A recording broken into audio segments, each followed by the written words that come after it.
have to go to Pennsylvania. President Biden, who is there, let's take a listen. Gov, since you don't have a coat on, this is going to be painfully short. I'm not going to keep it too long. It's great. Thanks for that introduction. I really appreciate it, Greg. And, and thanks to the elected officials here today, Governor Wolf, one of the best governors I've ever served with in my life. And one of my best buddies from Scranton, as we say, Bobby Casey. I know his dad and his mom still around, and Representative Doyle, which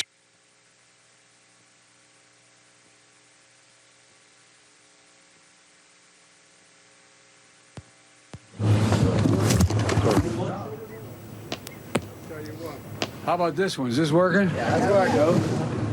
Well, I tell you what, I knew he'd come here and do this. No, I'm joking. Can we get there? You go. All right.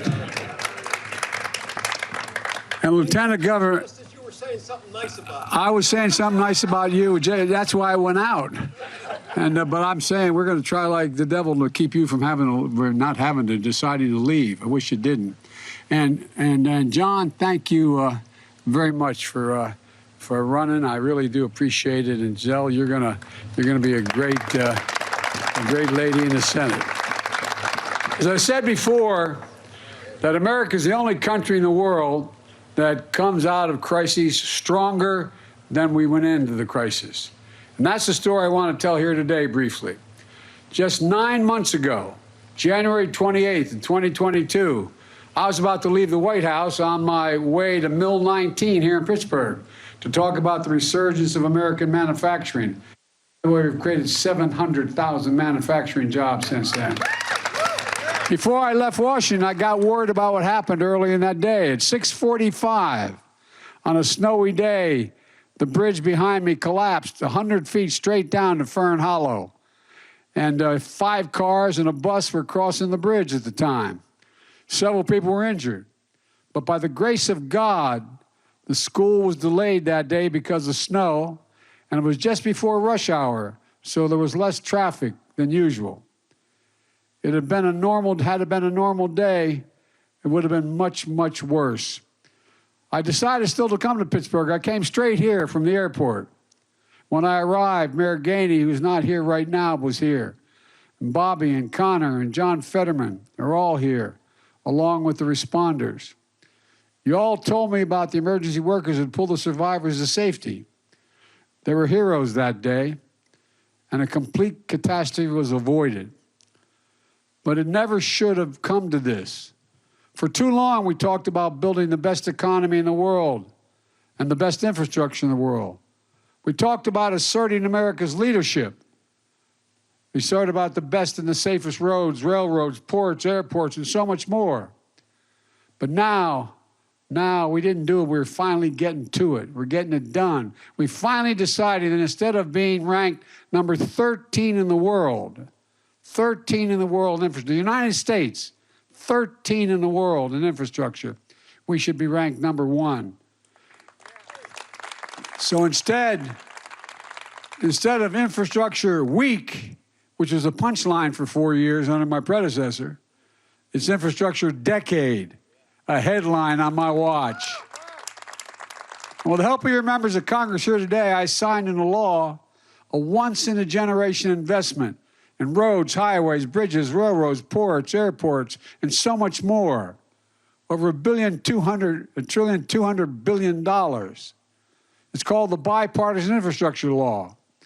And it's the most significant investment in American infrastructure, roads, bridges, et cetera, than since Eisenhower's interstate highway system.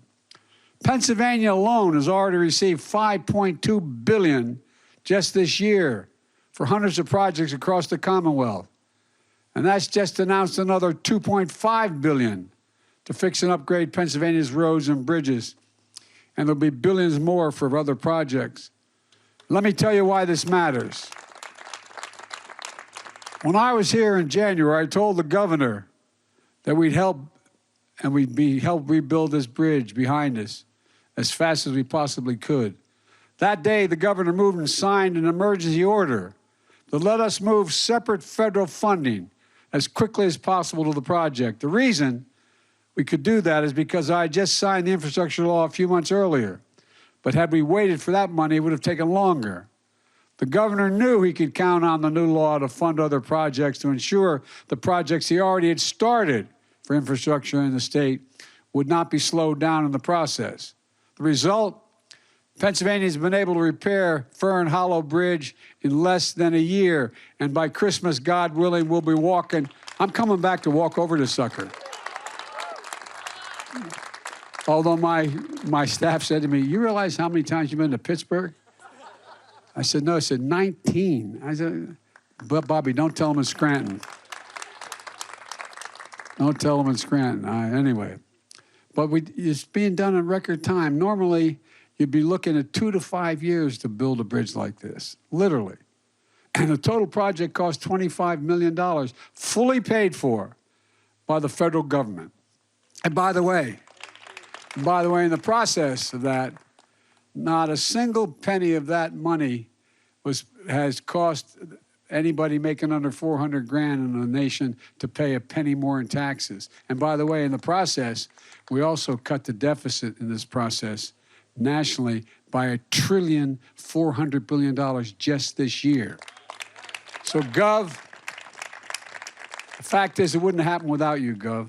It wouldn't have happened at this time. That's not hyperbole. That's a fact. And you're working so hard to get it done. I want to thank you. This really matters. Folks in the neighborhood relied on this bridge, the walking path underneath, to commute to work, to take their kids to school, to run errands, to stay connected to other neighborhoods like Squirrel Hill and Waterfront in Oakland.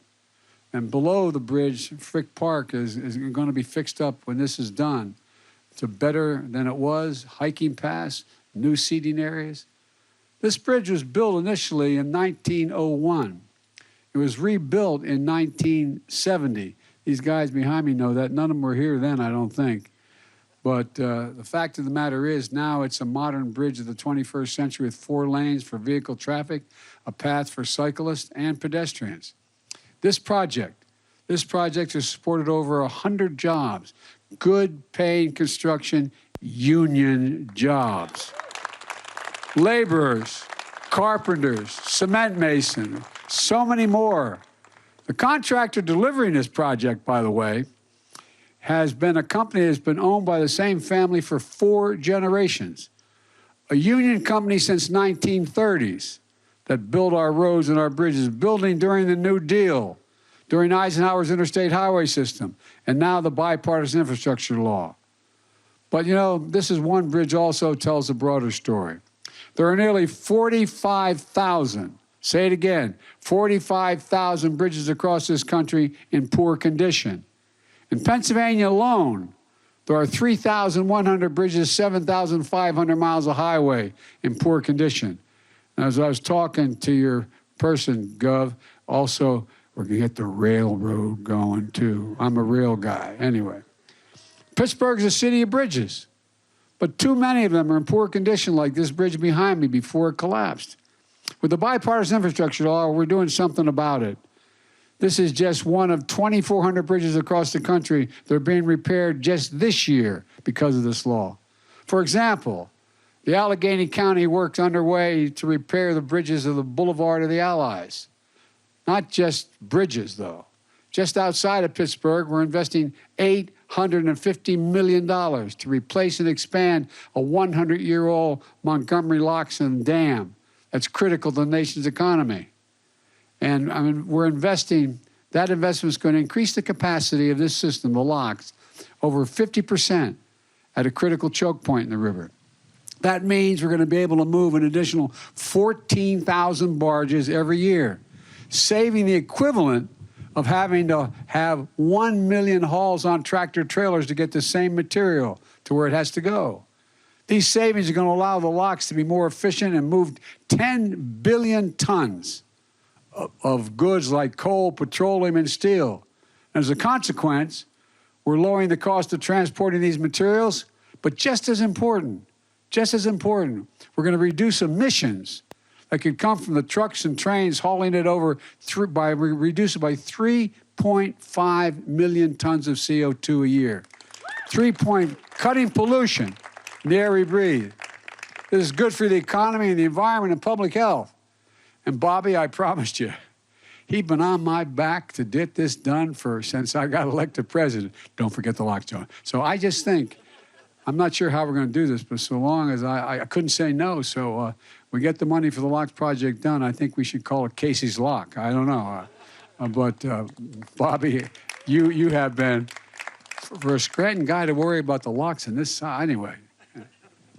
In the Hill District of Pittsburgh, we're providing funding to revitalize the area by making sidewalks and streets safer for pedestrians and drivers and connecting communities that suffered for decades for lack of investment.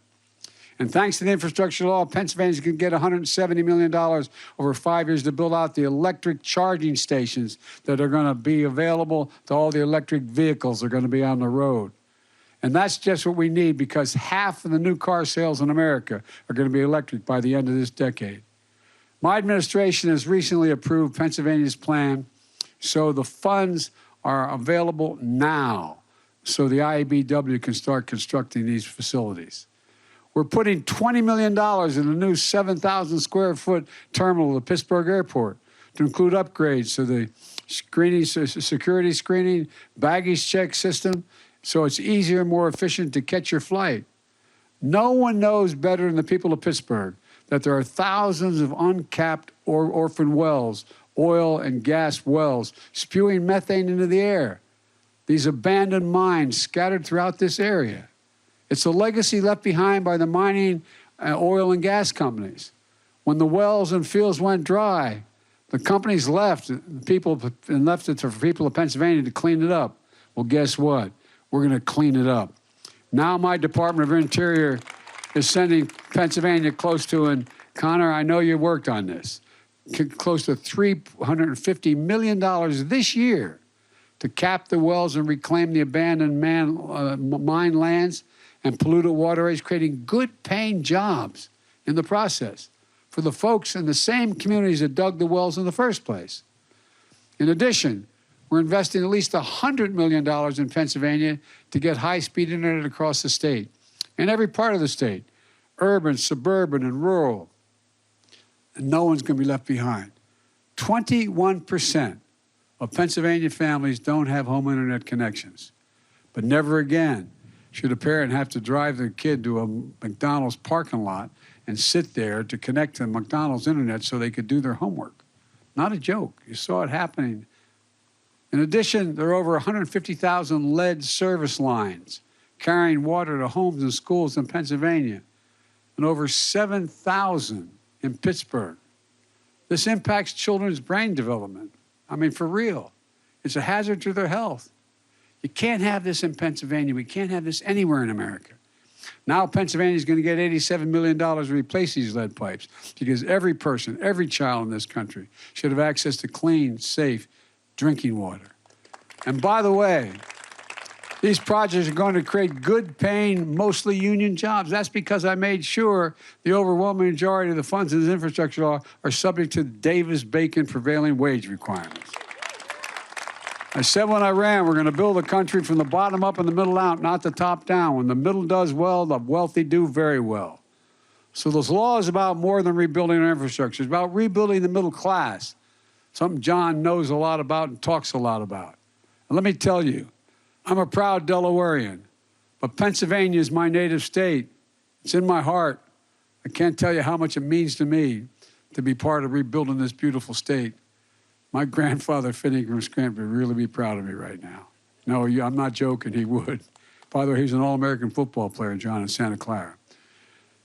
You know, I started my campaign for president here in Pittsburgh because there's no better place to talk about rebuilding the backbone of America, the middle class. After I accepted my party's nomination, Pittsburgh was my first major stop. It's here that I laid out my vision for building a better America with better pay and dignity for working people, people who built this country. My dad used to say, everybody should be treated with dignity no matter where they're from. Because here's what I know. For most of the last century, we led the world by a significant margin because we invested in our people, we invested in ourselves, we invested in our land. But along the way, we stopped doing that. But not anymore. We're back on track. When you see these projects in your neighborhoods, the cranes going up, shovels in the ground, I want you to feel the way I feel. Pride in what we can do when we work together. And that's what I mean when I say we're building a better America. And folks, let's get something straight. We managed to get some Republicans to vote for this, 13 in the House and 19 in the Senate. And I'm truly grateful for them. I mean it sincerely. But a whole lot more voted against it, but are taking credit for it now. You know, you may have seen the news report on CNN describing Republicans who voted the infrastructure law after attacking me and Democrats for passing what they called socialism. Socialism. Well, now they're quietly and privately sending me letters. Not a joke. My administration asked for money. Asked for that money, talking about how important the projects in their district are and for America. I've got to say, I was surprised to see there's so many socialists in the Republican caucus. But look, and I mean this sincerely, even if they voted against it, I promised when I ran I'd be president for all the American people, everyone. We're building a better America together, even in districts or congressmen voted against this. They're going to get the money. And one last thing. This is all being done without raising anyone's taxes a penny if you made less than 400 grand. And we did it while cutting the deficit in half this year, in half. Let me close with this. It's been a rough 4 or 5 years in this country. For a lot of families, it's still kind of tough. But there are bright spots where America is reasserting itself, like here, where the best workers in the world are hard at work building a future, a better future for everybody. We're proving our best days are ahead of us, not behind us. We just have to keep it going, and we know we can. I have never been more optimistic about America's future than I am today, and I really mean that. Just remember, we got to remember who we are. We are the United States of America. There's nothing beyond our capacity if we work together, as this is an example of. So God bless you all, and may God protect our troops. And thank you for what you've done, particularly all the workers here. President Biden in Pittsburgh at the Fern Hollow Bridge, which is being reconstructed after collapsing earlier this year, introduced by a union worker. I want to bring in NBC's Josh Letterman, who is at the White House. Josh, what's the overall political message of the president here in the state, as he pointed out, where he spent his childhood? Yeah, Chris, this was not a campaign event, but certainly when you think about what the White House sees as President Biden's role in these midterm campaigns, nothing captures it better than President Biden standing in front of tractors in a battleground state that he won, talking about very specific, tangible things that Democrats feel that they have delivered on the economy for Americans that can actually be experienced people, like a bridge going across a river, as they try to focus voters' attentions, given all of the importance of the economy, on some of those positives, as opposed to on the gas prices, the inflation, the other things they know are top of mind for so many Americans heading into this election. Chris? Josh Letterman, thank you so much for that. Again, the president, a little later on today, will be stumping for John Letterman, who is in a tough race with Dr. Oz. We'll keep our eyes on that event today. That's going to do it for this hour.